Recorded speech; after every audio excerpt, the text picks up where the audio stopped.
बच्चों अब हमारा जो नेक्स्ट टॉपिक है वो होने वाला है पैकिंग इन सॉलिड। ठीक है, सॉलिड में किस तरह से पैकिंग की जाती है। तो सबसे पहले तो हम लोग देख लेते हैं कि पैकिंग का मेन मोटो क्या होता है। ठीक है, what is the main motto of packing.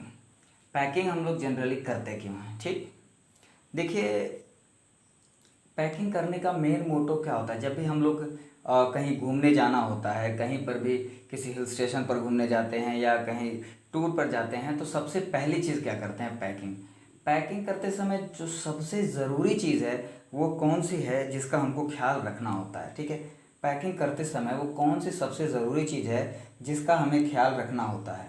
वो सबसे ज़रूरी चीज़ होती है कि कम से कम स्पेस में ज़्यादा से ज़्यादा मटेरियल को एडजस्ट किया जा सके।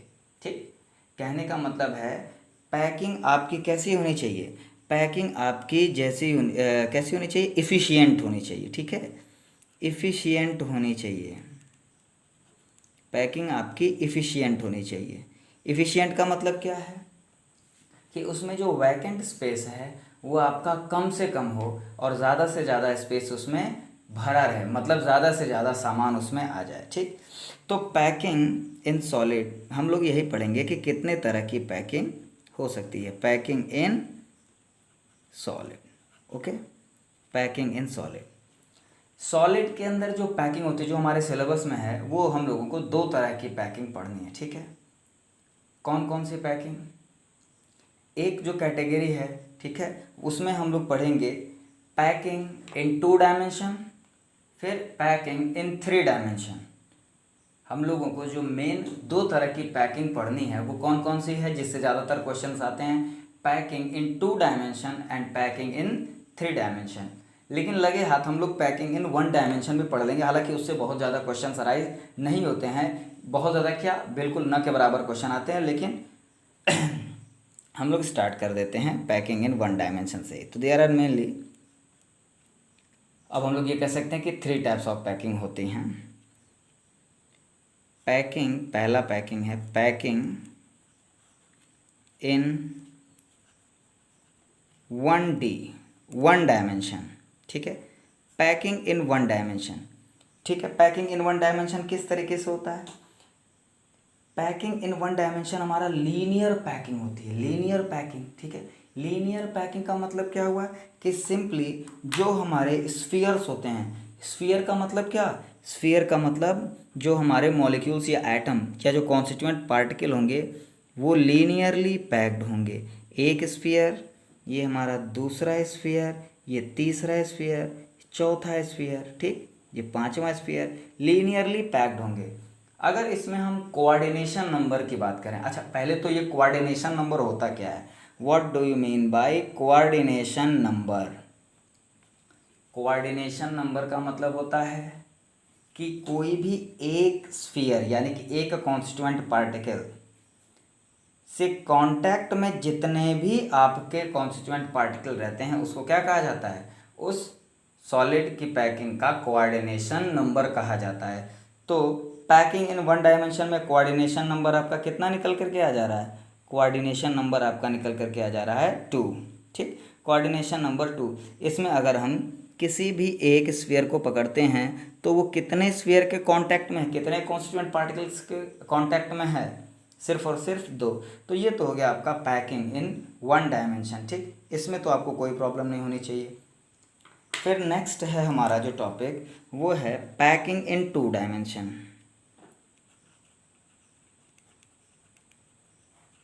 Packing in 2 dimension, 2D। ठीक, पैकिंग इन 2 डायमेंशन ये हमारा कितने तरह का होता है, ये चीज़ भी हम लोग देख लेते हैं कि पैकिंग इन 2 डायमेंशन कितने तरह से होता है। ठीक है, ये कंसेप्ट क्लियर करना ज़रूरी है। पहले तो 2 डायमेंशनल पैकिंग का मतलब क्या हुआ, ये जो लीनियर पैकिंग है ना, 1 डायमेंशनल पैकिंग, एक लीनियर पैकिंग को, ठीक है, एक लीनियर पैक, ये स्ट्रक्चर है,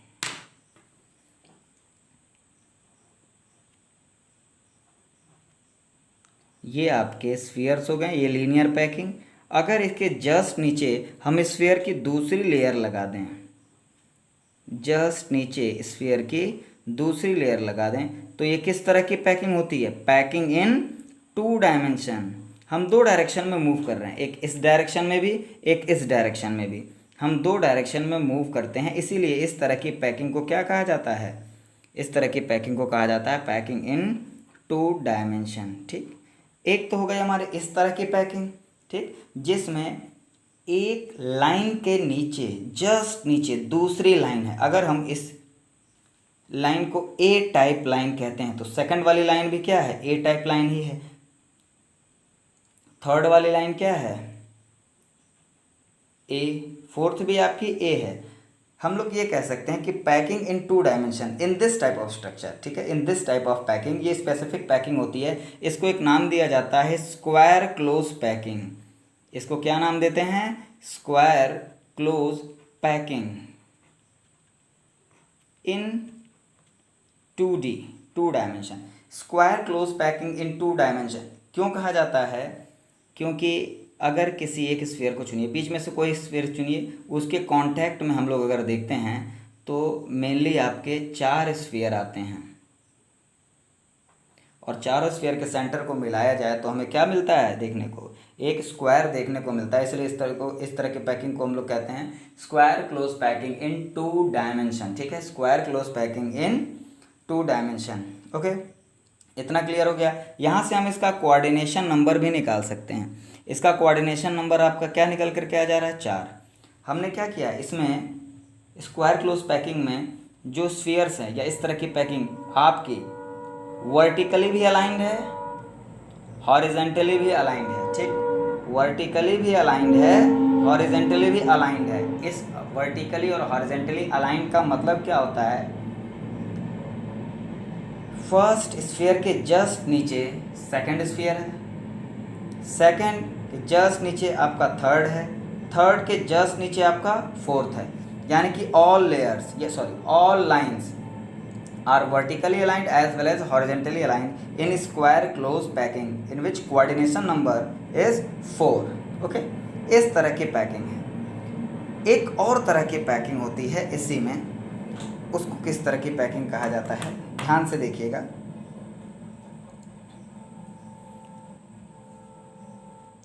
अगर हम चाहें तो एक लाइन तो आपकी इस तरह से है, पर इन दो स्फीयर्स के बीच का ये जो प्लेस है, ठीक है, इसको कहा जाता है वॉइड्स। इसमें अगर हम दूसरी लेयर को एडजस्ट करें तो ये पैकिंग तो और ज़्यादा इफ़िशियंट मानी जाती है, क्योंकि आपका वैकेंट स्पेस क्या हो जाएगा, कम हो जाएगा। ये जो वैकेंट स्पेस है इसको हम लोग एक नाम देते हैं, उसको कहते हैं हम लोग वॉइड्स। इसको क्या कहा जाता है, वॉइड्स। इसको हम लोग कहते हैं वॉइड्स। ठीक,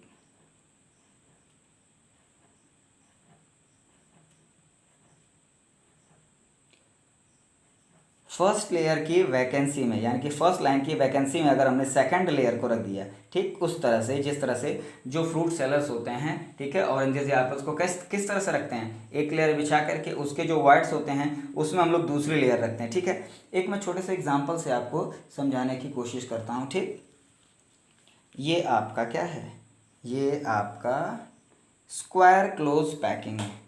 ये आपकी किस तरह की पैकिंग है, स्क्वायर क्लोज पैकिंग है। ठीक, स्क्वायर क्लोज पैकिंग का मतलब क्या हुआ कि एक स्फीयर के जस्ट नीचे दूसरी स्फीयर, दूसरी स्फीयर के जस्ट नीचे तीसरी, और तीसरी के जस्ट नीचे आपकी चौथी है। ठीक, इस तरह से हॉरिजेंटली भी अलाइंड है, वर्टिकली भी अलाइंड है। लेकिन अगर हम लोग किसी तरह से इस तरह से अरेंजमेंट कर दें इसका, ठीक है, इस तरह से अरेंजमेंट कर दिया जाए, यानी कि एक लेयर के वॉइड्स में दूसरी लेयर को अरेंज कर दिया जाए। ठीक, एक लेयर के वर्ड में अगर हम दूसरी लेयर को अरेंज करते हैं तो उस तरह की पैकिंग को क्या कहा जाता है, उस तरह की पैकिंग को हम लोग कहते हैं हेक्सागोनल क्लोज पैकिंग। उस तरह की पैकिंग को क्या कहा जाता है, हेक्सागोनल क्लोज पैकिंग। ठीक, ये आपको याद रखना चाहिए कि हेक्सागोनल क्लोज पैकिंग कहा जाता है। ठीक, अब इसको थोड़ा सा और अरेंज करके हेक्सागोनल क्लोज पैकिंग को भी एक्सप्लेन कर देते हैं।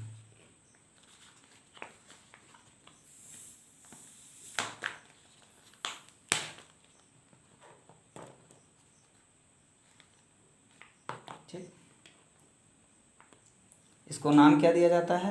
Hexagonal close packing.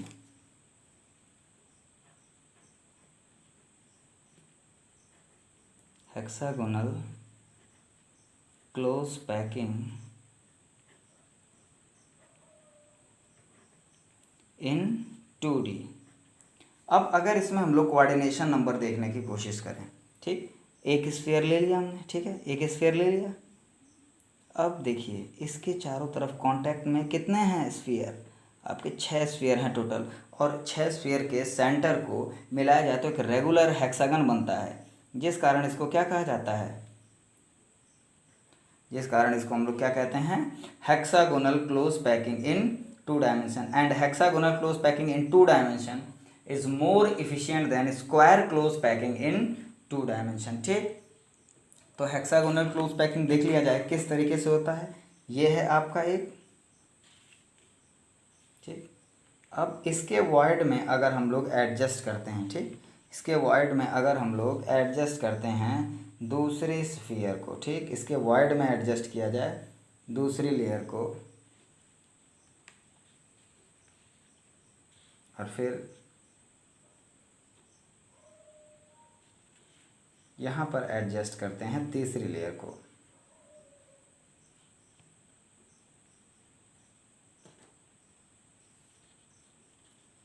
यहाँ पर एडजस्ट किया जाए तीसरी लेयर को, तो इस तरह की जो पैकिंग होगी वो कौन सी पैकिंग होगी? इस तरह की पैकिंग को कहेंगे हम लोग hexagonal close packing.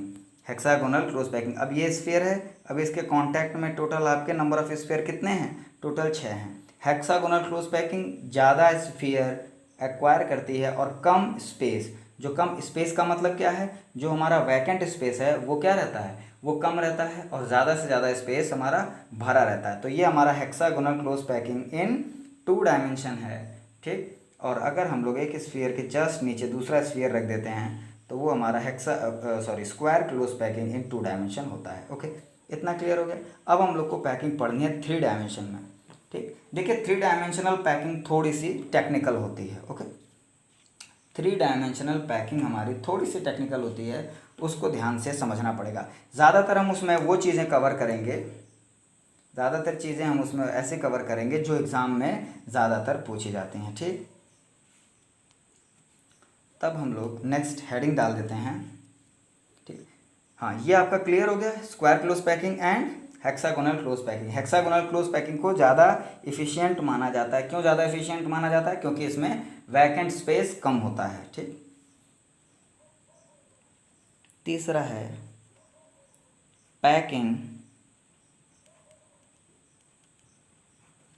In 3 dimension. Packing in 3 dimension, ठीक। Packing of solids in 3 dimension. तो इसमें हम लोग अभी से तुरंत क्लासिफाई कर देते हैं कि कितने तरह की पैकिंग होती है। एक इसमें जो पैकिंग होती है वो होती है क्यूबिक क्लोज पैकिंग, CCP, ठीक, CCP। देखिए ज़्यादातर बुक्स में और ज़्यादातर जो साइड बुक्स हैं उसमें इस चीज़ को एक्सप्लेन बहुत अच्छे से तो किया गया है, लेकिन जब चूंकि इसमें 3 डायमेंशनल डायग्राम बनाना पड़ता है इसलिए इसको समझने में थोड़ी सी प्रॉब्लम होती है, ठीक। इसको समझने में बच्चों को थोड़ी सी प्रॉब्लम होती है, लेकिन थोड़ा सा मेहनत करें और कंसंट्रेट होकर के सुनेंगे तो नो डाउट समझ में आ जाएगा, ठीक। Packing in 3 dimension, cubic close packing and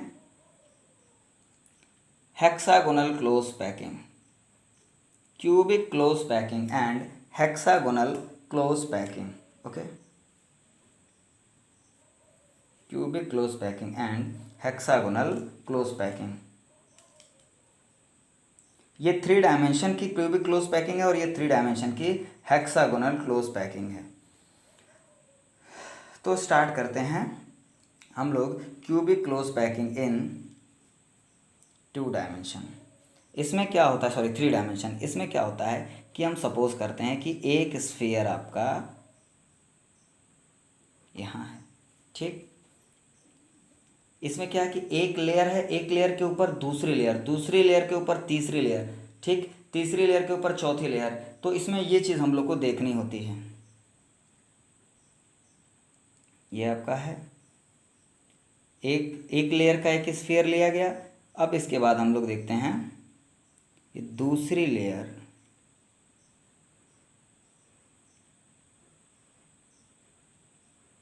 ये आपकी सेकंड लेयर। ये जो वॉइड है, ध्यान से देखिएगा, इस वॉइड में ये स्फीयर को रखा गया है, ठीक, इस स्फीयर को इस वॉइड में रखा गया है, ठीक, आपको समझने में आसानी हो इसलिए थोड़ा सा ऊपर करके बनाया गया है। अब इसके बाद क्या होता है, अब इसके बाद है हमारा तीसरी लेयर,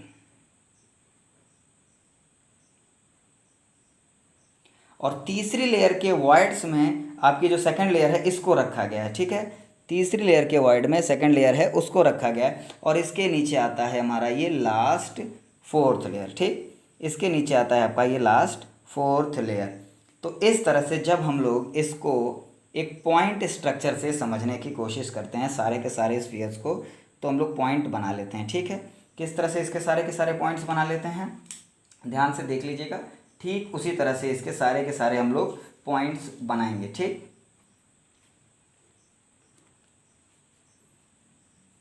और ये पॉइंट्स होंगे क्या, इन स्फीयर के स्ट्रक्चर ही होंगे,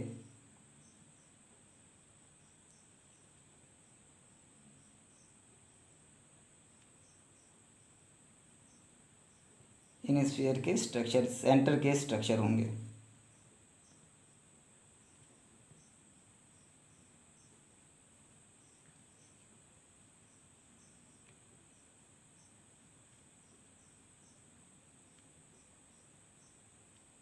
इन सबको अगर मिला दिया जाए तो फाइनली हम एक क्यूब देखते हैं, लेकिन अभी शुरुआत में आपको क्यूब नहीं देखने को मिलेगा, ठीक है। जैसे ही ये पूरा स्ट्रक्चर कंप्लीट होता है वैसे ही आप खुद इसको देखते हो और आपको समझ में आ जाता है कि ये एक क्यूब बन गया है। इसीलिए इस तरह की पैकिंग को कहते हैं क्यूबिक क्लोज पैकिंग। इस फेस पर, इस फेस पर, इस फेस पर, ये वही सारे, ये जो डॉट्स बने हैं ये वही सारे इन सब स्फीयर्स के ही सेंटर्स हैं, ठीक है, एक उस पर और एक इस पर। ये हमारा है cubic close packing in 3 dimension. ये किस तरह की पैकिंग है, cubic close packing in 3 dimension. अच्छा, इसको समझना हो तो कैसे समझ सकते हैं,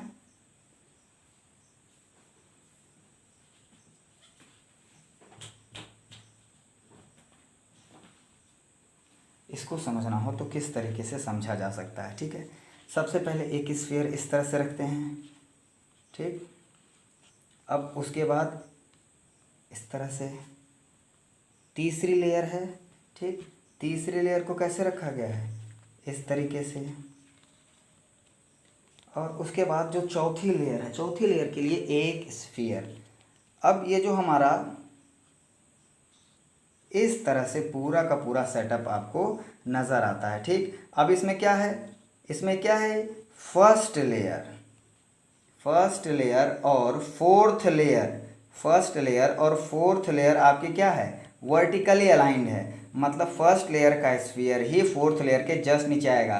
फर्स्ट लेयर के वाइड में सेकंड लेयर, सेकंड लेयर के वाइड में थर्ड लेयर, और थर्ड लेयर के वाइड में जब हम लोग फोर्थ लेयर को डालते हैं तो फर्स्ट लेयर और फोर्थ लेयर एक दूसरे के वर्टिकली अलाइंड आ जाती है, ठीक। तो ये तो हो गया आपका cubic close packing in 3 dimension, ठीक, cubic close packing in 3 dimension.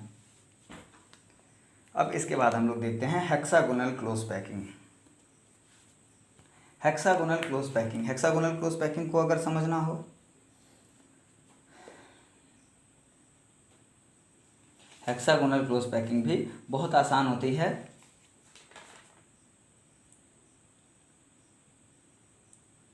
ये आपके एक रेगुलर हेक्सागन बना सकते हैं,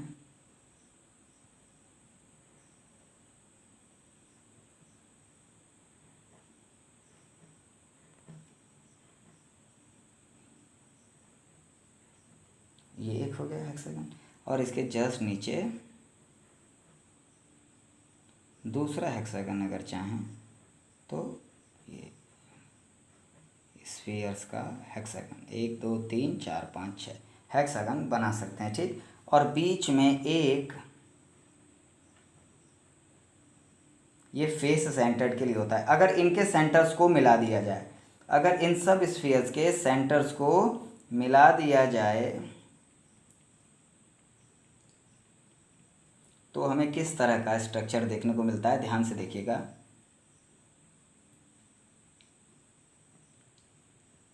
ये सारे स्ट्रक्चर्स को ही ईजिली समझाने के लिए इस तरह के स्ट्रक्चर्स बनाए जाते हैं, डॉटेड स्ट्रक्चर बनाए जाते हैं, ठीक।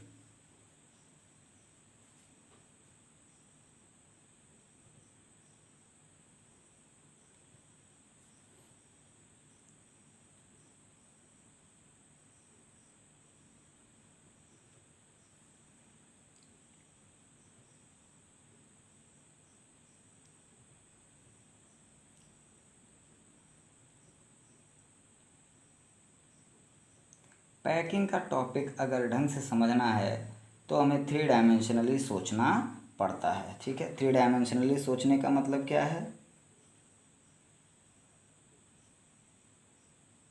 3 डायमेंशनली सोचने का मतलब है कि 3 डायमेंशनल स्ट्रक्चर किस तरीके से बनता है, हमें ये सारी चीज़ें सोचनी पड़ेंगी।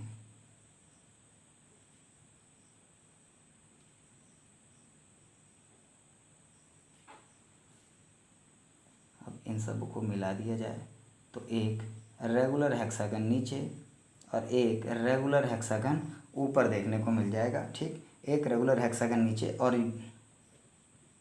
यहाँ, और ये जो बीच में ट्रायंगल है ये अल्टरनेट फेसेस पर, ठीक, अल्टरनेट फेसेस पर ये हमारा रेगुलर एक ट्रायंगल ये देखने को मिल रहा है। तो हेक्सागोनल क्लोज पैकिंग भी देखने में आपको क्या लग रहा है? ये भी फेस सेंटर्ड है। क्यूबिक क्लोज पैकिंग भी देखने में क्या लग रहा है? ये भी फेस सेंटर्ड है। ये हेक्सागोनल क्लोज पैकिंग इन 3D है, ये है क्यूबिक क्लोज पैकिंग इन 3D, ठीक। अब अगर इनके कोऑर्डिनेशन नंबर की बात की जाए तो इन दोनों का कोऑर्डिनेशन नंबर आपका कितना होता है? 12 होता है। इन दोनों का कोऑर्डिनेशन नंबर आपका कितना होता है? 12 होता है दोनों का कोऑर्डिनेशन नंबर। तो दोनों की जो पैकिंग इफ़िशियंसी है वो भी क्या होगी? सेम होगी। दोनों की पैकिंग इफ़िशियंसी, ठीक है। पैकिंग इन 3 डायमेंशन में जो हमने क्यूबिक क्लोज पैकिंग पढ़ा और जो हेक्सागोनल क्लोज पैकिंग पढ़ा, इन दोनों की पैकिंग इफ़िशियंसी सेम होगी। अच्छा, ये पैकिंग इफ़िशियंसी निकल कैसे रही है? ठीक, ये पैकिंग इफ़िशियंसी निकल कैसे रही है, हमारा जो नेक्स्ट टॉपिक है ये इसी का कैलकुलेशन है। पैकिंग इफ़िशियंसी का कैलकुलेशन, ये बार बार मेरे मुंह से ये जो वर्ड निकल रहा है पैकिंग इफ़िशियंसी, ये आप लोगों के दिमाग में कन्फ्यूज़न न क्रिएट करे, इसलिए हमारा नेक्स्ट टॉपिक तुरंत का होने वाला है पैकिंग इफ़िशियंसी। देखिए ये दोनों face centred cubic unit cell हैं। दोनों के भाई क्यूबिक क्लोज पैकिंग भी फेस सेंटर्ड है, ठीक है, और हेक्सागोनल क्लोज पैकिंग भी आपका फेस सेंटर्ड यूनिट शेल है। तो फेस सेंटर्ड यूनिट शेल का या फेस सेंटर्ड पैकिंग का हम लोगों को क्या निकालना है? Packing efficiency. हम लोग हर तरह की पैकिंग की पैकिंग इफ़िशियंसी कैलकुलेट करते हैं, ठीक है। ये आपका कोऑर्डिनेशन नंबर दोनों का क्या है? 12 है। अच्छा, एक और चीज़ रह गई है, इन सब की पैकिंग जो है इसको एक नाम दिया जाता है। ये एक पैकिंग हो गया, इसको बोलते हैं ए बी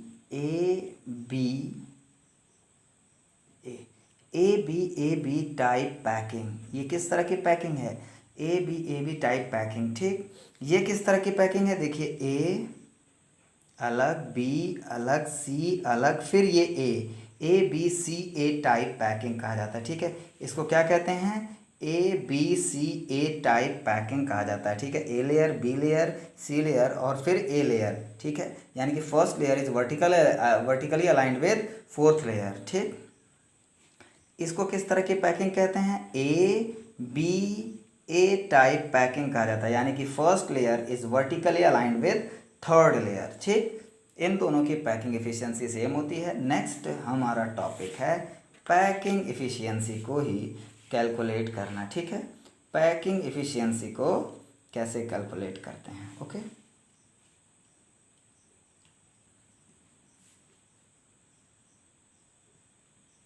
नेक्स्ट टॉपिक है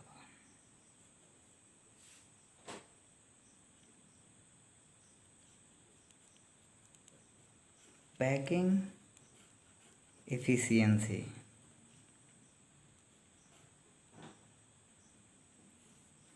इसको हम लोग पीई से डिनोट करते हैं, ठीक। इसका एक जनरल फार्मूला होता है, पैकिंग इफिशियंसी का एक जनरल फार्मूला होता है, और वो क्या होता है पैकिंग इफिशियंसी का? Volume occupied by, volume occupied bye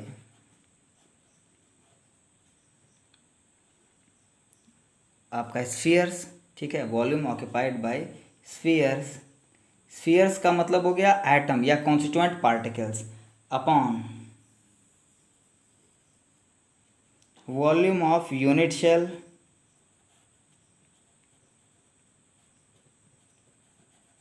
into 100।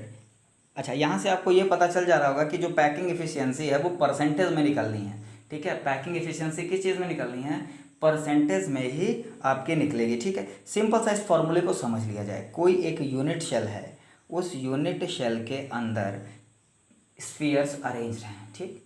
हम लोग सारे स्फीयर का volume divided by unit cell का वॉल्यूम इनटू 100 कर देते हैं। जरा आँख बंद करके सोचिए कि अगर सारे के सारे स्फीयर का वॉल्यूम डिवाइडेड बाय पूरे यूनिट शेल का वॉल्यूम इनटू 100 कर देते हैं तो हमें निकल करके क्या आएगा, निकल करके ये आता है कि कितना स्पेस उस यूनिट शेल के अंदर ऑक्यूपाई किया है उन स्फीयर्स ने, ठीक, ओके। और फिर हम लोग 100 में से माइनस करके ये पता कर लेते हैं कि कितना स्पेस खाली है, कितना स्पेस वैकेंट है, ठीक। तो सबसे पहले हम लोग पैकिंग एफिशिएंसी कैलकुलेट करते हैं, किसके,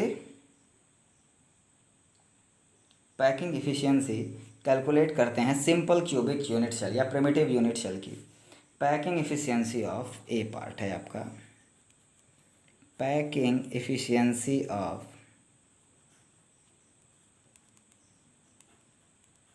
simple cubic unit cell. Packing efficiency of simple cubic unit cell. Simple cubic unit cell कैसा था हमारा, सिंपल क्यूबिक यूनिट शेल हमारा इस तरीके से सिर्फ और सिर्फ आपके 8 कॉर्नर्स पर, ठीक, सिर्फ और सिर्फ 8 कॉर्नर्स पर आपके स्फीयर्स अरेंज रहते थे। आपको याद होगा अभी थोड़ी देर पहले बताया गया है सिंपल क्यूबिक यूनिट शेल। ये आपका एक स्फीयर, ये आपका दूसरा स्फीयर, ठीक, ये आपका एक स्फीयर, ये दूसरा स्फीयर। अच्छा, एक और कन्फ्यूज़न दूर कर लिया जाए कि जितने भी स्फीयर्स हमने अभी तक देखे हैं, ठीक है, हमने एग्जांपल से बॉल्स लेकर के भी आपको समझाया है, सारे के सारे स्फीयर्स हमारे कांटेक्ट में रहते हैं, ठीक है, एक दूसरे के कांटेक्ट में रहते हैं। हम लोग पॉइंट जो है समझा रहे हैं, पॉइंट से समझाने की कोशिश की जा रही है, लेकिन स्फीयर्स सब के सब क्या रहते हैं, कांटेक्ट में ही रहते हैं, ठीक। अगर हम लोग सपोज कर लेते हैं, क्या सपोज कर लेते हैं कि इस क्यूब की, इस यूनिट शेल की जो साइड है, साइड की लेंथ है ए, ठीक, साइड की लेंथ है ए, और इस स्फीयर का जो रेडियस है, ठीक, वो क्या है आपका आर। तो हम लोग क्या करते हैं, लेट्स सपोज दैट, या लेट्स कंसीडर, ठीक, let's consider edge length of cube और unit cell, edge length of cube और यूनिट शेल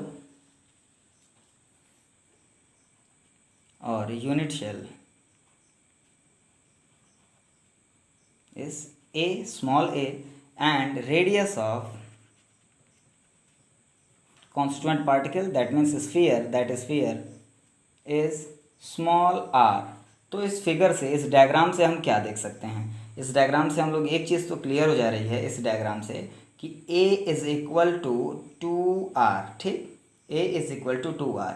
हम एक सिंपल इस तरह से, ये क्यूब की एक एज है, यहाँ पर एक स्फीयर अरेंज है, यहाँ पर एक स्फीयर अरेंज है, ठीक। ये हमको ए और आर में एक रिलेशन निकल करके आ जा रहा है, इसको इक्वेशन 1 सपोज कर लो, ठीक, इसको इक्वेशन 1 सपोज कर लो। ये हमारा पूरा का पूरा क्या है, ए है, और ये है आपका यहाँ से यहाँ तक आर, यानी कि ए इज इक्वल टू 2r आ रहा है, ठीक। 2r मतलब क्या है, ये जो हमारा स्फीयर है, स्फीयर के सेंटर्स को ही मिलाने से ही हमारा पूरा का पूरा क्यूब बनता है। ए इज इक्वल टू 2r, ठीक।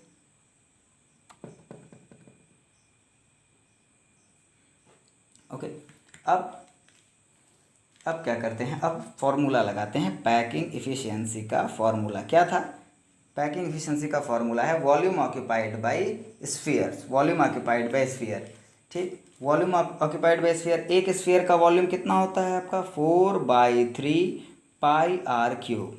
नंबर ऑफ स्फीयर को हम लोग डिनोट करते हैं z से। नंबर ऑफ स्फीयर को किस चीज़ से डिनोट करेंगे, z से डिनोट करेंगे अपॉन a क्यूब, ठीक, इंटू 100। अब यहाँ पर z की value simple cubic unit cell में जो z की वैल्यू है for simple cubic unit cell, z की वैल्यू है 1। Total number of sphere simple cubic unit cell में कितने आते थे? टोटल नंबर ऑफ एटम हमने अभी थोड़ी देर पहले कैलकुलेट किया है। सिंपल क्यूबिक यूनिट सेल में z की वैल्यू क्या होगी? 1 इंटू 4/3 पाई आर क्यूब, ठीक।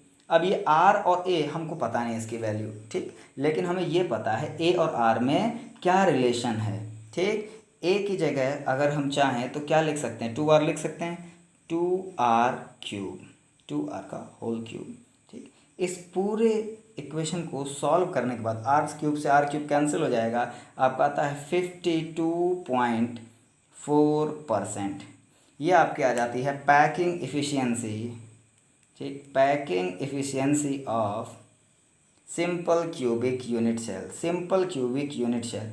यानी कि हमें मेन चीज़ क्या याद रखना है? एज लेंथ और रेडियस ऑफ स्फीयर के बीच का रिलेशन, एज लेंथ और रेडियस ऑफ स्फीयर के बीच का रिलेशन याद रखना है। फॉर्मूले में वैल्यू पुट करनी है, फॉर्मूले में वैल्यू पुट करने के बाद उसको सॉल्व कर देना है। आर और ए ये दोनों वेरिएबल हैं, या तो ए को आर के टर्म में लिखिए या आर को ए के टर्म में लिखिए, आपकी मर्जी, ठीक। हमें दोनों को कैंसिल करना है, ठीक। कैंसिल करने के बाद सिर्फ और सिर्फ न्यूमेरिकल वैल्यू बचती है, वेरिएबल हमारे ख़त्म हो जाते हैं।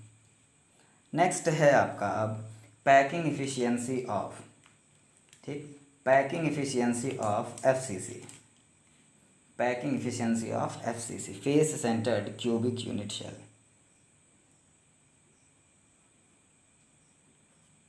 ठीक। बी पोर्शन है आपका packing efficiency of FCC, packing efficiency of face centred cubic unit cell या फेस सेंटर्ड यूनिट सेल, ठीक। अब इसका सबसे पहले हम क्या करते हैं? स्फीयर बना लेते हैं। स्फीयर और स्ट्रक्चर किस तरीके से था इसका? ये था हमारा एक, ठीक। हम एक फेस से ही समझाने की कोशिश करते हैं, ठीक है, एक फेस से ही समझाने की कोशिश करते हैं। एक ये, एक दूसरा स्फीयर ये, तीसरा स्फीयर ये हमारा face centred cubic unit cell है। हालांकि मैं बगल में बना देता हूँ पूरा का पूरा face centred cubic unit cell cube के फॉर्म में, ताकि कन्फ्यूज़न आपके अंदर ना आए, आपके दिमाग में, ठीक। कोई भी एक फेस ले लेते हैं, कोई भी एक फेस ले लिया जाए, उसके किसी भी फेस पर हम क्या करते हैं? ऐसे स्फीयर्स बना देते हैं और उसके रेडियस को इस तरीके से मिला दिया जाए, ठीक, डायगोनल को बना दिया जाए। हम एक छोटा सा ट्रायंगल यहाँ पर सपोज करते हैं, ट्रायंगल ए, ट्रायंगल बी, ये sorry point A, point B, point C. यानी कि यहाँ पर हमारा ट्रायंगल क्या निकल कर के आ रहा है? ट्रायंगल ए बी सी, ठीक, ट्रायंगल ए बी सी, जिसमें जो हमारा ए सी है वो क्या है? ए सी हमारा डायगोनल है, ठीक है, ए सी हमारा डायगोनल है। और ध्यान से अगर देखते हैं आप, ए सी हमारा डायगोनल है और ए सी किसके इक्वल आ रहा है? A C is diagonal, A C is diagonal and it is equal to, AC is equal to 1R, 2R and 1R, 4R, AC is equal to 4R। आप यहाँ पर देख सकते हो AC is equal to 4R। एक sphere जो इसके face पर है वो 2R के इक्वल है, दैट मीन्स इसका डायमीटर हो जाएगा और इसका क्या हो जाएगा? ये आपका हाफ डायमीटर यानी कि एक रेडियस और ऊपर वाला दूसरा रेडियस, तो दो रेडियस आपके कॉर्नर वाले और ये दो रेडियस, दैट मीन्स डायमीटर बीच वाला, ठीक। तो यहाँ से ए अच्छा ठीक है, अब हम in triangle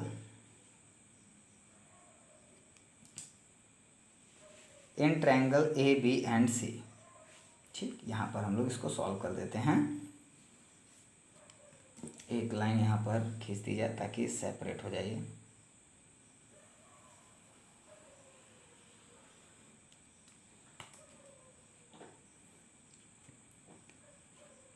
in triangle A B C, ठीक, in triangle A B C, ठीक है। अब ये रहा आपका ट्रायंगल, ठीक, triangle A B C. Pythagoras theorem से आप यहाँ पर क्या कर सकते हो, पाइथागोरस थ्योरम से आप कर सकते हो ए बी का square plus B C square is equal to A C square, ठीक। अब इनकी सारी साइड्स को आप लोगों ने क्या सपोज किया, शुरुआत में ही क्या सपोज कर लिया आपने, ए सपोज कर लिया है edge length of cube and R suppose कर लिया है रेडियस ऑफ स्फीयर को, ठीक है। ये आपका 2r, ये आपका r और ये आपका r, ठीक। तो ये टोटल आपका हो जाएगा, ठीक, ये टोटल आपका हो जा रहा है 4r और ये आपकी साइड क्या हो जा रही है a। अब यहाँ पर वैल्यू अगर पुट करते हैं हम लोग तो a square plus B C क्या है, a square is equal to A C square. A square plus A square कितना हो गया आपका 2a square plus A C is equal to, आपने अभी यहीं पर डिराइव किया है, A C is equal to 4r। A C की जगह आप चाहो तो 4r लिख सकते हो, ठीक है। ए सी की जगह चाहो तो आप क्या लिख सकते हो, 4r लिख सकते हो। यहाँ से a इज इक्वल टू आपका सॉल्व करने पर आ जाता है 2√2r। a is equal to क्या आ जाता है आपका 2√2r। ये in face centred cubic unit cell edge length और रेडियस के बीच का रिलेशन है, ठीक है। एज लेंथ और रेडियस के बीच का रिलेशन निकल करके आपके सामने आ जा रहा है, ठीक। अब इसके बाद देखते हैं हम लोग फॉर्मूले में वैल्यू पुट करना। पैकिंग इफिशिएंसी क्या फॉर्मूला था आपका, वॉल्यूम ऑफ स्फीयर्स, ठीक, z into 4/3 pi r cube. ये एक स्फीयर का वॉल्यूम है, z है number of sphere, upon a cube into 100, okay. z की value for F C C z की वैल्यू क्या होगी, z की वैल्यू होगी 4, ठीक। अभी आपने कैलकुलेट किया है थोड़ी देर पहले ही, 4/3 pi r cube, 4/3 pi r cube upon a की जगह हम क्या रखेंगे 2√2r का होल क्यूब इंटू 100, ठीक। अब अगर आप इसको सॉल्व करते हो, ठीक है, ध्यान से अगर आप इसको सॉल्व करते हो, आर क्यूब वेरिएबल ख़त्म, सारे के सारे कांस्टेंट न्यूमेरिकल वैल्यू बची हुई हैं। अब इन न्यूमेरिकल वैल्यू को सॉल्व करने के बाद और 100 से मल्टीप्लाई करने के बाद आपका आता है 74%। ये बहुत ज़्यादा होता है, ठीक है। 74% आपका FCC face centred cubic unit cell efficient होता है। अपने आप में ये एफिशिएंसी मैक्सिमम है। 74% आपकी एफिशिएंसी होने का मतलब होता है कि 26% स्पेस क्या होता है आपका वैकेंट होता है। 26% स्पेस एक स्टैंडर्ड सॉलिड में आपका पूरी तरह से खाली होता है और उतना खाली रखना पड़ता है हम लोगों को, ठीक है। ऐसा नहीं है कि हम एकदम जैसे बैग आप पैक करते हो तो इतना ना ठूस दो कि बैग आपका क्या हो जाए, फट ही जाए, ठीक है, या आप उसकी चेन खराब हो जाए, ठीक। हम ऐसा नहीं रखते हैं। तो ठीक उसी तरह से सॉलिड की भी जब पैकिंग की जाती है तो कम से कम मिनिमम 26% स्पेस तो हमें उसमें वैकेंट रखना ही है। 74% स्पेस ये मैक्सिमम आपका एफिशिएंसी है और इस एफिशिएंसी को ही स्टैंडर्ड एफिशिएंसी माना जाता है। अब इसके बाद हम लोग को पैकिंग एफिशिएंसी निकालनी है, कैलकुलेट करनी है। See packing efficiency of BCC यानी कि body centred cubic unit cell, packing efficiency of BCC, ठीक, packing efficiency of BCC body centred cubic unit cell. इसके लिए हम लोगों को सबसे पहले क्यूब बनाना पड़ेगा, ठीक। इसके लिए सबसे पहले हम लोगों को क्यूब बनाना पड़ेगा और उस क्यूब से ही समझते हैं।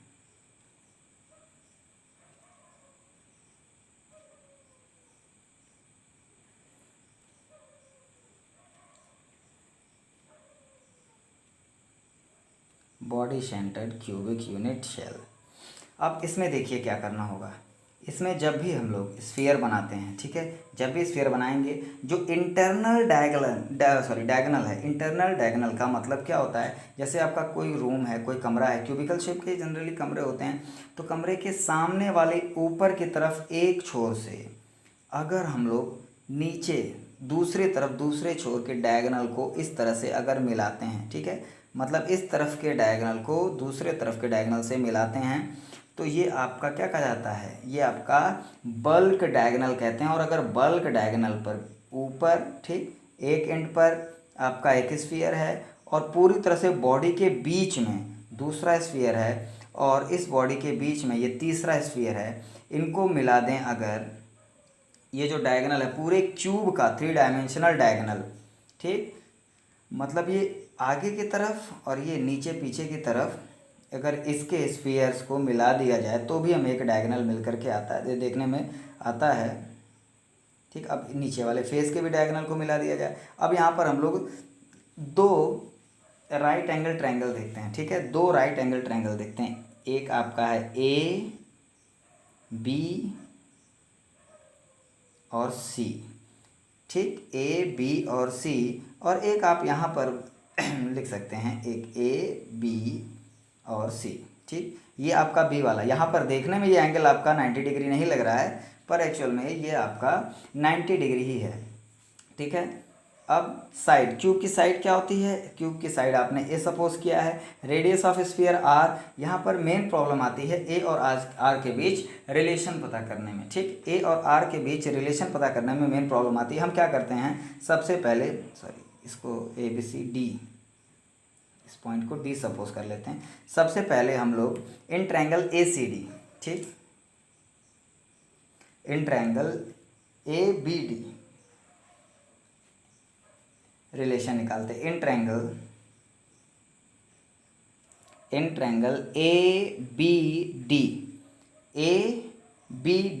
ये आपका राइट एंगल ट्रायंगल है, देखने में नहीं लग रहा होगा क्योंकि 3 डायमेंशनल है। सपोज करो आपका बेस है, ठीक है, आपका जो फ्लोर है उस फ्लोर का बेस है और बेस में ये 90 डिग्री ही होता है।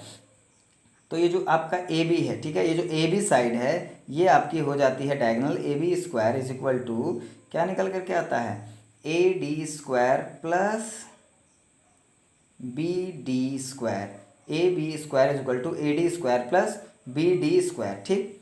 अब ये ए बी स्क्वायर को आप ए बी स्क्वायर रहने दीजिए, ए डी को आप क्या लिख सकते हो, A square, plus B D को क्या लिख सकते हो, ए स्क्वायर, यानी कि ए बी का square is equal to 2a square, ठीक।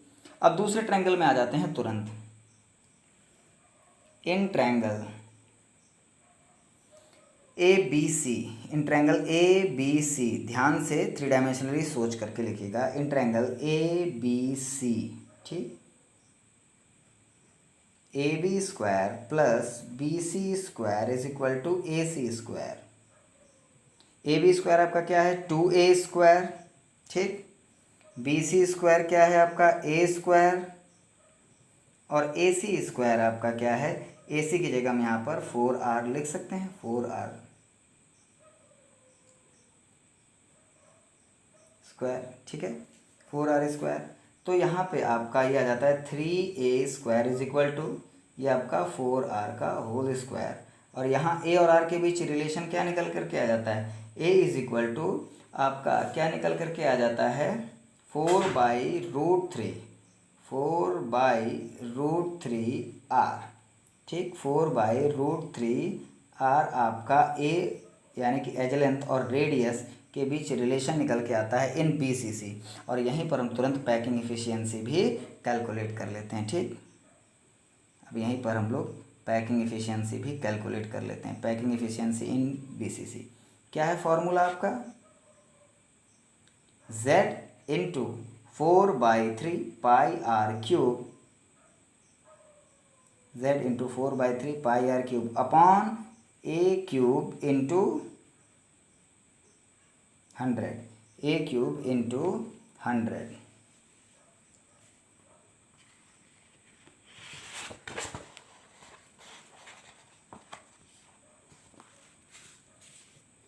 ठीक। Z क्या निकल के आता है BCC में, Z की वैल्यू क्या होती है 2, हमने कैलकुलेट किया अभी थोड़ी देर पहले, 4/3 पाई आर क्यूब। ये Z है क्या एक्चुअल में, ये Z आपका नंबर ऑफ एटम्स बताता है, ठीक है, नंबर ऑफ एटम्स बताता है। और हमने बाकायदा FCC simple cubic unit cell और BCC में नंबर ऑफ एटम्स अभी अभी कैलकुलेट भी किया है थोड़ी देर पहले। 4/3 pi r cube divided by ए की जगह क्या रखेंगे 4/3 आर टोटल क्यूब इंटू 100। इस पूरे को सॉल्व करने के बाद आपकी जो पैकिंग एफिशिएंसी निकल के आती है वो आती है 68%। ठीक, 68% आती है, यानी कि पैकिंग एफिशिएंसी इन BCC कितनी हो जाएगी आपकी 68% हो जाएगी। Packing efficiency in face centred cubic cell 74% and packing efficiency in simple cubic unit cell कितना निकल के आएगा 52.4%। तो ये तो आगे हो गया आपका पैकिंग एफिशिएंसी का पूरा टॉपिक। ठीक है, इससे रिलेटेड क्वेश्चंस कभी कभी पूछे जाते हैं और ये बहुत इंपॉर्टेंट टॉपिक है। इसके बाद हम लोग प्योर थ्योरेटिकल टॉपिक पढ़ेंगे, इम्परफेक्शन। ठीक है, देखिए 2 टॉपिक हमारे रह गए हैं। एक है आपका डेंसिटी, 2020 और 21 के सिलेबस की मैं बात कर रहा हूँ। ठीक है, इसमें आपका क्या है कि जो electrical properties and magnetic properties है ये आपका 20 और 21 के सिलेबस में नहीं आ रहा है। तो फिलहाल के लिए आप लोगों का जो वीडियो है ये कंप्लीट वीडियो है 2020 और 2021 के बोर्ड्स के एग्ज़ाम के लिए है। इसमें वो 30% सिलेबस फिलहाल अभी इंक्लूड नहीं है। ठीक है, और आगे फिर ऐड कर दिया जाएगा, जैसा बोर्ड का रूल आएगा वो इसी वीडियो में आगे जा करके ऐड कर दिया जाएगा। अभी फिलहाल सिर्फ 2 टॉपिक बचे हैं, एक आपका इम्परफेक्शन इन सॉलिड और दूसरा है आपका डेंसिटी। अब इसके बाद नेक्स्ट हम लोग तुरंत स्टार्ट करने जा रहे हैं इम्परफेक्शन। पूरा का पूरा थ्योरेटिकल टॉपिक है इम्परफेक्शन या defects in solid. Defects in solid, solid में कौन कौन सी कमियां आती हैं। ठीक है, सॉलिड बनते समय या बनाते समय कौन कौन सी कमियां आती हैं वो चीज़ देख लिया जाए। तो सबसे पहले तो कुछ चीज़ें आप लोग को जानना बहुत ज़रूरी है। सबसे ज़रूरी चीज़ ये है कि एट एब्सोल्यूट ज़ीरो टेम्परेचर, ठीक है, at absolute zero temperature, absolute zero का मतलब, एब्सोल्यूट ज़ीरो टेम्परेचर का मतलब होता है 0 केल्विन। ठीक है, एब्सोल्यूट ज़ीरो टेम्परेचर, ठीक, at absolute zero temperature crystal tend to have a perfectly ordered arrangement. ठीक, crystal tends to have perfectly ordered arrangement, perfectly ordered arrangement, ordered arrangement. मतलब ऐसा माना जाता है कि अगर एब्सोल्यूट ज़ीरो टेम्परेचर हो तो कोई भी क्रिस्टल, क्रिस्टल का मतलब सॉलिड, क्या कहा जाता है कि उसका ऑर्डर जो होगा वो परफेक्टली ऑर्डर अरेंजमेंट होगा। यानी कि अगर हम लोग टेम्परेचर में वेरिएशन कर दें, ठीक, तो ये जो अरेंजमेंट है उसका, ये आपका अरेंजमेंट डिस्टर्ब हो जाता है। ये जो परफेक्टली ऑर्डर्ड अरेंजमेंट है ये टेम्परेचर में अगर हम लोग कोई छोटा मोटा चेंज कर दें तो ये डिस्टर्ब हो जाता है परफेक्टली ऑर्डर्ड अरेंजमेंट। ठीक, तो इस टेम्परेचर के चेंज करने के कारण जो परफेक्टली ऑर्डर्ड अरेंजमेंट में डिस्टर्बेंस आती है, ठीक, परफेक्टली ऑर्डर अरेंजमेंट में जो डिस्टर्बेंस आती है उसको कहा जाता है थर्मोडायनेमिकल डिफेक्ट्स। उस डिफेक्ट को क्या कहते हैं, थर्मोडायनेमिकल डिफेक्ट, थर्मोडायनेमिकल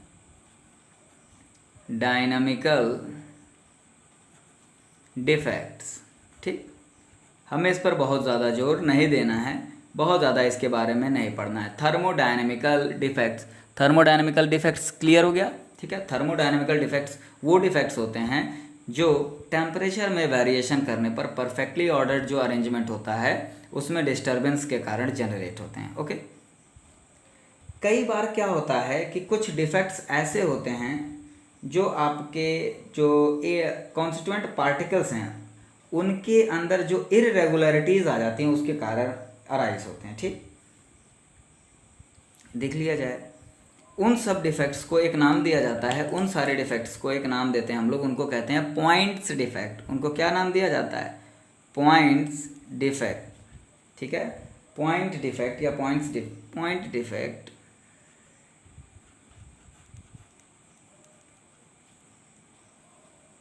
ठीक, पॉइंट डिफेक्ट। पॉइंट डिफेक्ट किस तरह के डिफेक्ट होते हैं, ध्यान से सुन लीजिए।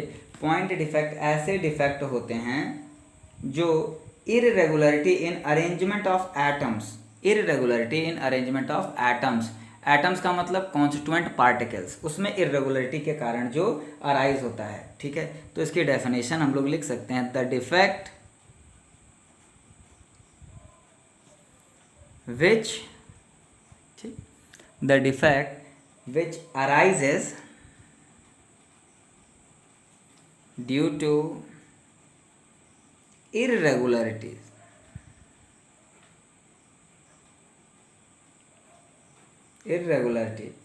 in the arrangement of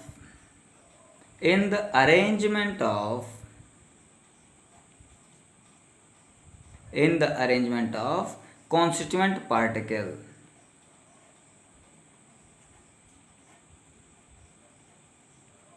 constituent particle का मतलब क्या हुआ? Constituent particles they may be atoms और molecules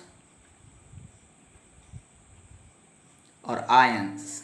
okay, they may be atoms और मॉलिक्यूल्स और आयंस. जो कॉन्स्टिट्यूएंट पार्टिकल हैं किसी भी सब्सटेंस के, वो इन तीन फंडामेंटल पार्टिकल्स में कोई भी हो सकते हैं. ठीक है, तो पॉइंट डिफेक्ट और थर्मोडायनेमिकल डिफेक्ट, ये हम लोग को दो तरह के डिफेक्ट हम लोगों ने देखा. ठीक है, पहला क्या है? थर्मोडायनेमिकल डिफेक्ट और दूसरा है पॉइंट डिफेक्ट. हम लोगों को पढ़ना क्या है? ठीक है, हम लोगों को पढ़ना है सिर्फ पॉइंट डिफेक्ट के बारे में. ठीक, और पॉइंट डिफेक्ट में भी कितने तरह के पॉइंट डिफेक्ट होते हैं वो हम लोग देखेंगे और उनका भी क्लासिफिकेशन करते रहेंगे. ठीक, ये हमारा एक अच्छा टॉपिक है, बड़ा टॉपिक है, इससे कई सारे क्वेश्चन अराइज होते हैं और बड़ा अच्छा कंसेप्ट है इसमें. ठीक, तो हम लोग देख लेते हैं कि पॉइंट डिफेक्ट को कितने तरह से क्लासिफाई किया जाता है. ठीक, तो पॉइंट डिफेक्ट को हम लोग क्लासिफाई करते हैं मेनली तीन तरह से. पहला है स्टोइचियोमेट्रिक डिफेक्ट, दूसरा नॉन स्टोइचियोमेट्रिक डिफेक्ट और तीसरा है इम्प्योरिटी डिफेक्ट. ठीक, पॉइंट डिफेक्ट को हम लोग तीन तरह से क्लासिफाई करते हैं. पॉइंट डिफेक्ट को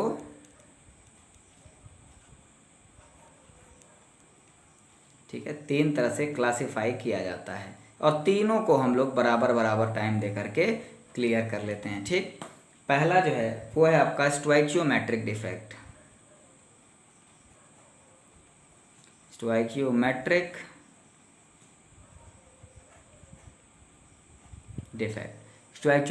डिफेक्ट. ठीक, इसमें क्या होता है? नंबर ऑफ कैटायंस और नंबर ऑफ एनायंस का जो रेशियो होता है. ठीक है, नंबर ऑफ कैटायंस और नंबर ऑफ एनायंस का जो रेशियो होता है वो चेंज नहीं होता है. इस चीज़ को कहा जाता है स्टोइचियोमेट्री डिस्टर्ब नहीं होती है. नंबर ऑफ कैटायंस और नंबर ऑफ एनायंस का रेशियो स्टोइचियोमेट्रिक डिफेक्ट में चेंज नहीं होता है. इस तरह के डिफेक्ट्स को स्टोइचियोमेट्रिक डिफेक्ट कहते हैं. अभी हम इसकी डेफिनेशन लिखते भी हैं और साथ ही साथ पढ़ते भी चलते हैं. ठीक है, इस वीडियो लेक्चर से आपको एक फ़ायदा जो सबसे ज़्यादा होने वाला है वो ये है कि आपको अलग से नोट्स बनाने की ज़रूरत नहीं पड़ेगी. आप देखिए, साथ साथ चलते चलिए, मैं भी आपके साथ नोट्स बना रहा हूँ. ठीक है, मैंने पहले कहा है कि हम लोग इस केमिकल जर्नी पर मिल करके चल रहे हैं. ठीक है, केमिकल जर्नी का मतलब क्या हुआ? केमिकल जर्नी का मतलब हुआ कि हम लोग साथ साथ केमिस्ट्री पढ़ते चल रहे हैं. ठीक है, मैं भी आपके साथ पढ़ता हूँ, आप भी मेरे साथ पढ़िए, हम सब मिल करके ही पढ़ते हैं केमिस्ट्री. ठीक है, इसीलिए आपके साथ मैं भी नोट्स बनाते चल रहा हूँ. ओके, दूसरा है आपका non stoichiometric defect. Second one is non stoichiometric defect. Second one is non-stoichiometric defect and the third one is impurity defect.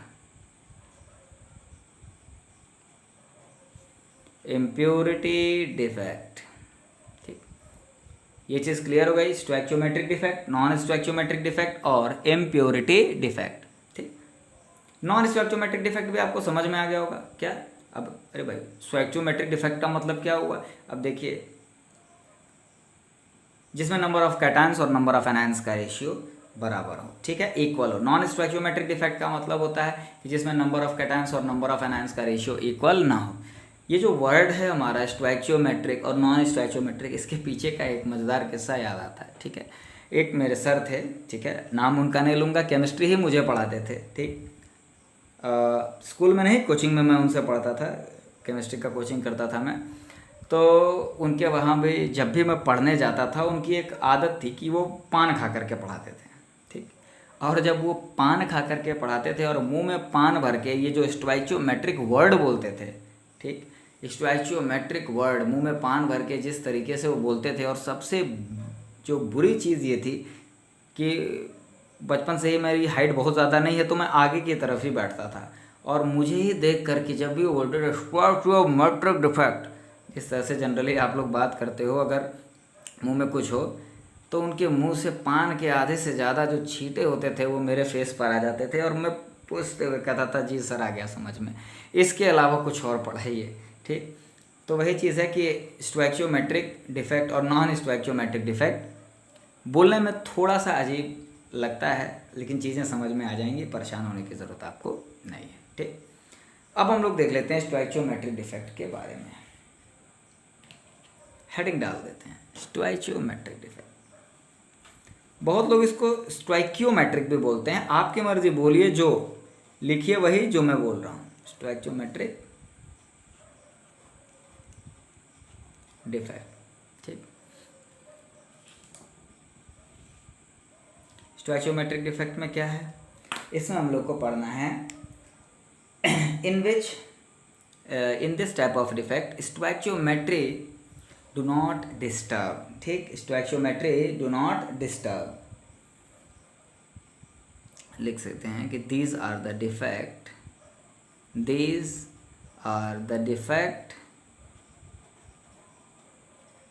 in which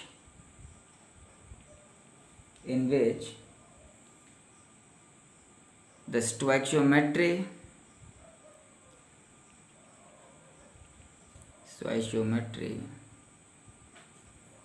of solid do not disturb।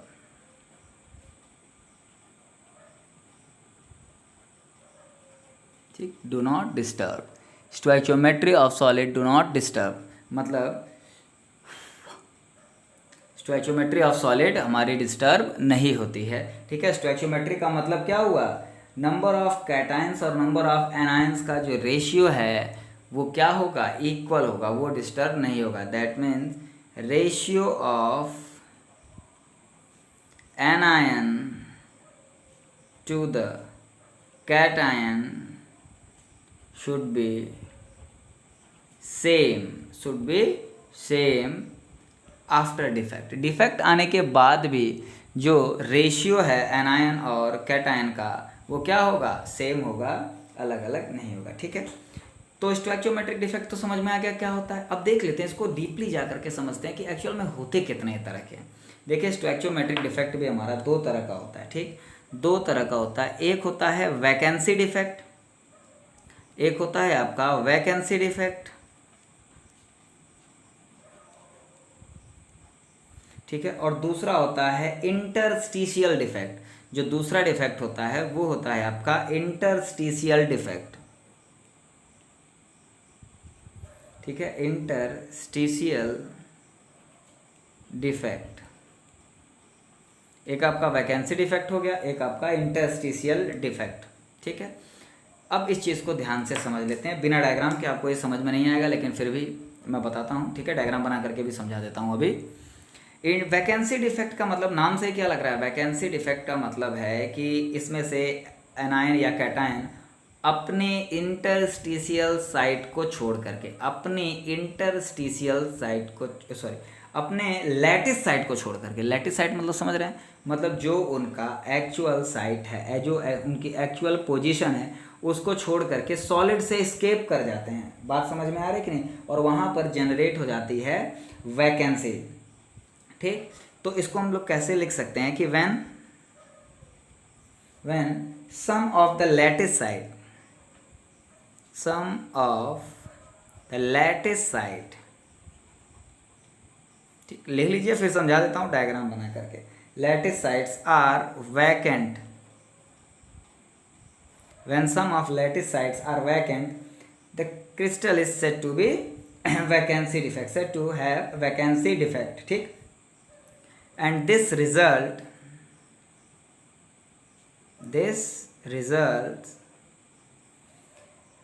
in decrease in density,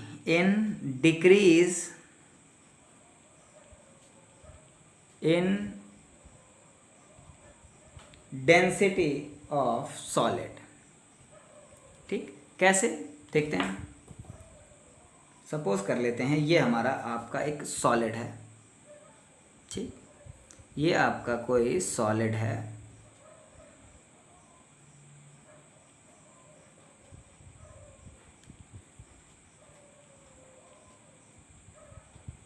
ये आपका solid है कोई, ये आपके lattice point हैं, ये जो मैं सर्कल बना रहा हूँ ये आपके लैटिस पॉइंट हैं, ठीक है। ये एटम्स हो सकते हैं, मॉलिक्यूल्स हो सकते हैं।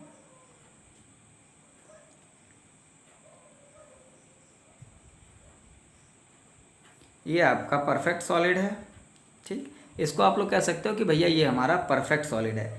Cation anion, cation anion, anion cation, anion cation, positive negative, वही चीज़, positive negative, negative positive, negative positive, ठीक। अगर कुछ ऐसा हो, कुछ ऐसा हो का मतलब डिफेक्ट अराइज हो इस तरीके से कि ये जो आपका कॉन्स्टिट्यूएंट पार्टिकल्स हैं, ठीक, कॉन्स्टिट्यूएंट पार्टिकल्स हैं,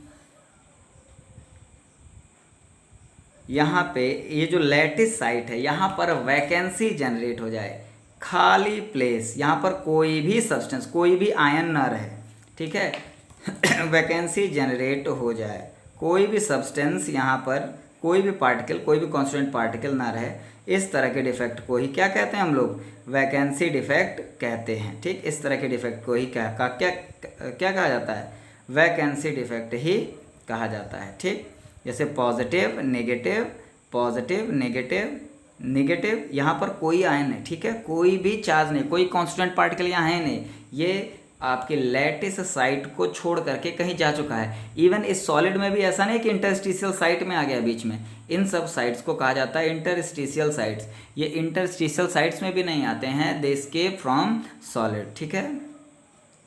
ये सॉलिड से ही हमारे बाहर निकल जाते हैं। नेगेटिव, यहाँ पर कुछ पॉजिटिव नहीं, नेगेटिव पॉजिटिव, ठीक, positive negative, positive negative, negative positive, negative positive, ठीक।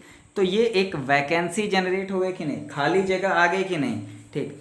इत्तेफाक से होता क्या है कि वैकेंसी डिफेक्ट में यहाँ पर आप लोगों को एक स्टोइकियोमेट्री डिस्टर्ब होती दिख रही होगी, ठीक। यहाँ पर आपको स्टोइकियोमेट्री डिस्टर्ब होती दिख रही होगी क्योंकि नंबर ऑफ कैटायंस कम हो गया नंबर ऑफ एनायन से, तो रेशियो आपका डिस्टर्ब हो गया कि नहीं।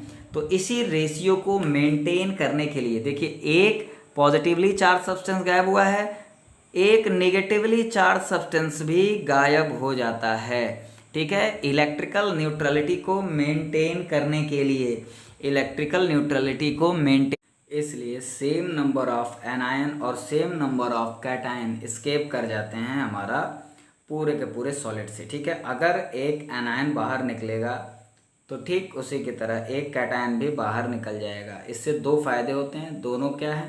पहला क्या है कि एक इलेक्ट्रिकल न्यूट्रलिटी इसकी मेंटेन रहती है। इलेक्ट्रिकल न्यूट्रलिटी का मतलब क्या है कि इनके ऊपर कोई चार्ज नहीं आता। देखिए डिफेक्ट कितना भी आ जाए, चार्ज किसी सॉलिड पर नहीं आना चाहिए, ठीक है।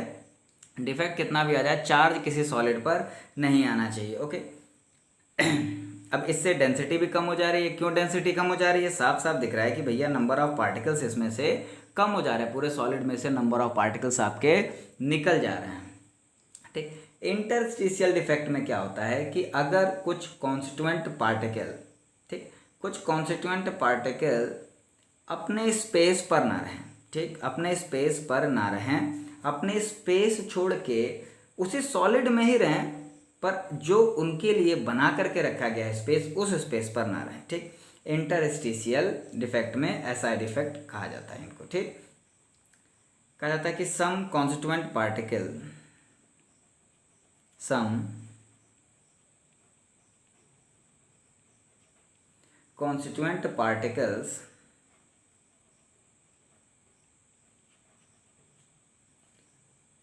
occupy an interstitial site, ठीक है, occupy an interstitial site, interstitial site, ठीक है। इन सब पॉइंट्स को बोलते हैं लैटिस पॉइंट और इनके बीच का जो स्पेस होता है उसको बोलते हैं इंटरस्टिशियल साइट, ठीक। इसमें डेंसिटी क्या होती है? डेंसिटी अगर इंटरस्टिशियल डिफेक्ट में बाहर से कोई सब्सटेंस आकर के इंटरस्टिशियल पोजीशन को ऑक्यूपाई कर रहा है तो उसको कह दिया जाता है कि वहाँ पर डेंसिटी आपकी इंक्रीज करती है, ठीक। लेकिन अगर अंदर का ही सब्सटेंस अपनी लैटिस साइट को छोड़ करके इंटरस्टिशियल साइट में आता है तो डेंसिटी सेम रहती है, इसमें डेंसिटी डिक्रीज नहीं करती है। ठीक, इसमें डेंसिटी आपकी डिक्रीज नहीं करती है। ओके, तो इसको कैसे समझते हैं? जैसे मान लीजिए आपका ये कोई, अब यहाँ पर कोई चार्ज नहीं बना करके सिंपली मैं समझा देता हूँ।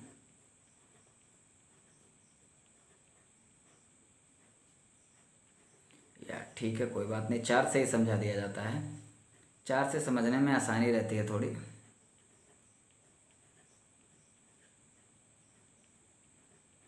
ठीक, positive negative, positive negative, negative positive, negative positive, फिर positive negative, negative negative positive. ये आपका परफेक्ट सॉलिड है। ठीक, ये आपका परफेक्ट सॉलिड है। डिफेक्टेड सॉलिड बना लिया जाए जरा। डिफेक्टेड सॉलिड में क्या होगा कि एक आपका पॉजिटिवली चार्ज सब्सटेंस है, ठीक है, एक आपका पॉजिटिवली चार्ज सब्सटेंस है,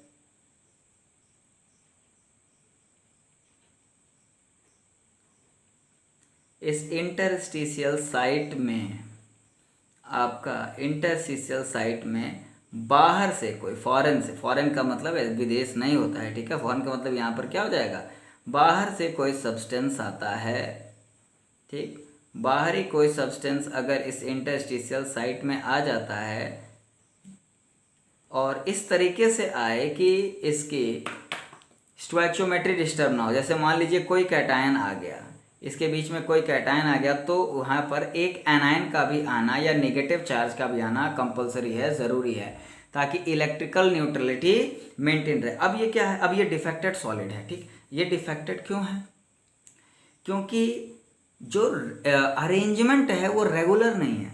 ठीक, जो सॉलिड के कॉन्स्टिट्यूएंट पार्टिकल्स हैं वो तो अपनी जगह पर हैं, बट उन कॉन्स्टिट्यूएंट पार्टिकल्स के अलावा जो लैटिस पॉइंट और लैटिस साइट के अलावा जो इंटरस्टिशियल साइट्स हैं वहाँ पर भी कुछ पार्टिकल्स आ गए हैं, फॉरेन एलिमेंट्स आ गए हैं, फॉरेन एलिमेंट्स के एटम्स आ गए हैं, जिसके कारण इस सॉलिड को डिफेक्टेड सॉलिड कहा जाता है और इस तरह के डिफेक्ट्स को कहते हैं इंटरस्टिशियल डिफेक्ट। यहाँ पर डेंसिटी क्या है, इंक्रीज होती हुई दिखाई दे रही है, यहाँ पर डेंसिटी हमारी इंक्रीज होती हुई दिखाई दे रही है। ठीक, यहाँ पर डेंसिटी इंक्रीज होती हुई दिखाई दे रही है। अब हम लोग दो मेन वैकेंसी और इंटरस्टिशियल डिफेक्ट के बारे में पढ़ेंगे, ठीक है, जिनको कहा जाता है, एक आपका वैकेंसी डिफेक्ट, शॉर्ट की डिफेक्ट, और एक इंटरस्टिशियल डिफेक्ट हम लोग पढ़ेंगे फ्रैंकल डिफेक्ट। ठीक है, शॉर्ट की डिफेक्ट और फ्रैंकल डिफेक्ट, ये दो डिफेक्ट हम लोग पढ़ेंगे। और ये मान के चलिए कि आपके एग्ज़ाम में, ठीक, आपके एग्ज़ाम में शॉर्ट की डिफेक्ट और फ्रैंकल डिफेक्ट से रिलेटेड क्वेश्चंस आएंगे ज़रूर। नोट में इनको अलग से, ठीक है, नोट में इनको अलग से आप लिख लीजिए। देखिए, एक एग्जांपल आपका वैकेंसी डिफेक्ट का है, शॉर्ट की डिफेक्ट, और एक है फ्रैंकल डिफेक्ट। ठीक, तो हम लोग क्या करते हैं, इसको डिफरेंस के फॉर्म में पढ़ते हैं। ठीक, कैसे डिफरेंस के फॉर्म में पढ़ते हैं देख लिया जाए। सबसे पहले हम लोग लिख लेते हैं, ठीक है, नोट, इम्पॉर्टेंट नोट है ये आपका। ठीक, इम्पॉर्टेंट नोट। ठीक, क्या है, हमें पढ़ना किस किस चीज़ के बारे में है, शॉर्ट की डिफेक्ट,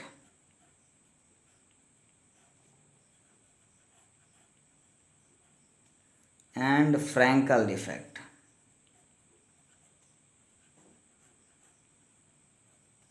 इनके बारे में पढ़ना है। शॉर्ट की डिफेक्ट और फ्रैंकल डिफेक्ट एक्चुअल में होते क्या हैं, एक तरह का वैकेंसी डिफेक्ट है आपका शॉर्ट की डिफेक्ट, और एक फ्रैंकल डिफेक्ट क्या है, इंटरस्टिशियल डिफेक्ट है। ठीक है, शॉर्ट की डिफेक्ट क्या है, एक तरह का वैकेंसी डिफेक्ट है, और फ्रैंकल डिफेक्ट क्या है, एक तरह का इंटरस्टिशियल डिफेक्ट है, और इन्हीं दोनों के बारे में हम लोगों को पढ़ना है। ठीक है, डिफरेंस के फॉर्म में पढ़ेंगे। मान लीजिए एग्जाम में आ जाता है तो आप इसमें से डेफिनेशन छांट करके आराम से लिख सकते हैं, और डिफरेंस आता है तो एज सच जैसे लिखा जा रहा है वैसे लिखते हैं। एक तरफ चार्ट बना लेते हैं शॉर्ट की, SHORT,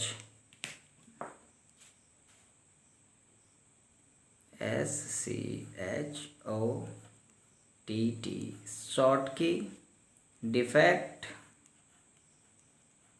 ठीक, और एक आपका है एक तरफ फ्रैंकल डिफेक्ट। नाम से परेशान मत होइएगा, एक तरफ है आपका शॉर्टकी डिफेक्ट और एक तरफ है आपका फ्रैंकल डिफेक्ट। ठीक, डिफरेंस के फॉर्म में पढ़ते हैं शॉर्टकी और फ्रैंकल को। इम्पॉर्टेंट चीज़ है तो पढ़ना तो ज़रूरी है ही। ठीक, इसमें क्या है कि equal number of Schottky defect में क्या होता है, equal number of cations and anions, ठीक है, are missing from its lattice site. ठीक, लिख क्या सकते हैं इसमें, इक्वल नंबर ऑफ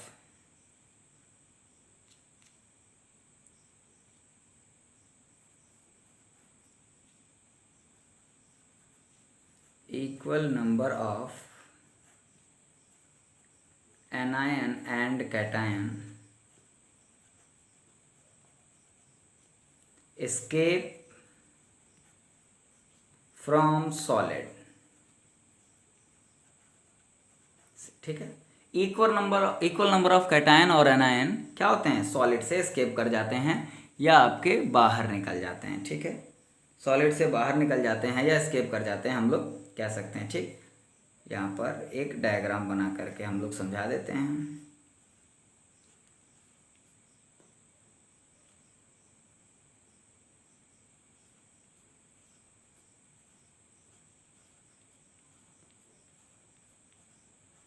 ये एक तरह का बेसिकली वैकेंसी डिफेक्ट होता है, नेगेटिव पॉजिटिव। एक इसको हम लोग गायब कर देते हैं। ठीक है, फिर आपका नेगेटिव पॉजिटिव, फिर ये आपका पॉजिटिव नेगेटिव, फिर आपका ये positive negative negative positive negative, यहाँ पर गायब कर देते हैं और यहाँ पर पॉजिटिव। ठीक, तो ध्यान से देखिएगा, एक यहाँ पर वैकेंसी, ठीक, और एक यहाँ पर वैकेंसी, एक पॉजिटिव चार्ज की यानी कि यहाँ पर है कैटायनिक वैकेंसी और यहाँ पर क्या है, एनायनिक वैकेंसी। ठीक, कैटायनिक वैकेंसी और एनायनिक वैकेंसी दोनों टाइप की वैकेंसी यहाँ पर बन गई। ठीक, तो इससे डेंसिटी तो डिक्रीज हो ही गई। वहीं फ्रैंकल डिफेक्ट में क्या होता है कि फ्रैंकल डिफेक्ट में अपनी जो पोजीशन है, ठीक है, उससे कोई भी लैटिस पॉइंट पर जो पाए जाने वाला एलिमेंट का एटम है वो अपने इंटरस्टिशियल साइट में चला आता है। ठीक है, ये आयनिक सॉलिड के द्वारा दिखाया जाता है। ठीक है, कह सकते हैं कि स्मॉलर आयंस का मतलब क्या होता है, कैटायंस। स्मॉलर आयंस, ठीक है, smaller ions dislocated in this type of effect, smaller ion dislocated from its normal site, dislocated from its lattice site to interstitial site। ठीक, सिर्फ ये क्या हो जाते हैं, अपनी साइट छोड़ करके इंटरस्टिशियल साइट में चले आते हैं। ठीक है, जैसे ये नेगेटिव है, ये आपका पॉजिटिव है, ये नेगेटिव है, ये आपका पॉजिटिव है। ठीक, ये आपका पॉजिटिव है, इस नेगेटिव है यहाँ पर, और इसको हम लोग अपनी जगह से डिसलोकेट करेंगे अभी डिफेक्ट को समझने के लिए। यहाँ पर नेगेटिव, ये आपका नेगेटिव पॉजिटिव नेगेटिव और पॉजिटिव। जनरली जो एनायंस होते हैं उनकी साइज़ बड़ी होती है, जो कैटायंस होते हैं उनकी साइज़ छोटी होती है। ठीक है, तो यहाँ से एक कैटायन अपनी जगह छोड़ करके कहाँ चला आया है, किसी इंटरस्टिशियल साइट में, यहाँ पर। ठीक है, यहाँ से ये कैटायन अपनी जगह छोड़ करके इंटरस्टिशियल साइट में आ गया है। तो इस तरह के डिफेक्ट को बोलते हैं फ्रैंकल डिफेक्ट। यहाँ पर देख रहे हैं हम लोग कि डेंसिटी यहाँ पर चेंज नहीं हो रही है। ठीक है, फ्रैंकल डिफेक्ट में डेंसिटी सेम रहती है, वहीं पर जो शॉर्टकी डिफेक्ट होता है उसमें डेंसिटी आपकी डिक्रीज करते हुए दिखाई दे रहे। तो पहला डिफरेंस तो हो गया। दूसरा डिफरेंस यही डेंसिटी वाला ही लिख देते हैं, ठीक है। दूसरा डिफरेंस, ये दोनों के दोनों आयनिक सॉलिड के द्वारा दिखाए जाते हैं डिफेक्ट हैं, दिखाए जाने वाले डिफेक्ट हैं, ठीक। इसमें क्या है, डेंसिटी डिक्रीजेस। यहां क्या है, density remain same, density remain same. Density आपकी क्या रहती है, सेम रहती है, इसमें डेंसिटी चेंज नहीं रहती है, ठीक है। फिर तीसरा डिफेक्ट है, देखिए यहां से कैटायन और एनायन दोनों अपनी जगह छोड़ करके जा रहे हैं। इसका मतलब दोनों की प्रॉपर्टी में कुछ हद तक सिमिलरिटी ज़रूर रहेगी, ठीक है। दोनों की प्रॉपर्टी में कुछ हद तक सिमिलरिटी ज़रूर रहेगी, और होता भी है। कैटायन और एनायन की प्रॉपर्टी में यहाँ पर सिमिलरिटी रहती है। और किस चीज़ में सिमिलरिटी रहती है, साइज में सिमिलरिटी रहती है, ठीक है। Size of cation and anion should be almost same होनी चाहिए, ठीक है। अगर कोई सॉलिड शॉर्ट की डिफेक्ट दिखा रहा है तो उसमें उसकी साइज ऑलमोस्ट क्या होनी चाहिए, सेम होनी चाहिए। फ्रैंकल डिफेक्ट में कैटायन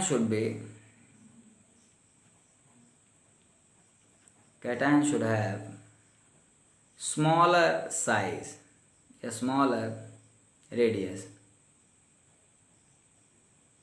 स्मॉलर साइज, ठीक। तो ये हमारे तीन बेसिक डिफरेंस हो जाते हैं, किसके, शॉर्ट की डिफेक्ट और फ्रैंकल डिफेक्ट, जो एग्जाम के पॉइंट ऑफ व्यू से बहुत ज़्यादा इंपॉर्टेंट है, ठीक है। एग्जाम के पॉइंट ऑफ व्यू से बहुत ज़्यादा इंपॉर्टेंट है। फोर्थ आप लोग चाहो तो डिफरेंस लिख सकते हो, फोर्थ, ठीक है। फोर्थ डिफरेंस क्या है, ये फोर्थ डिफरेंस, शॉर्ट की defect is a vacancy defect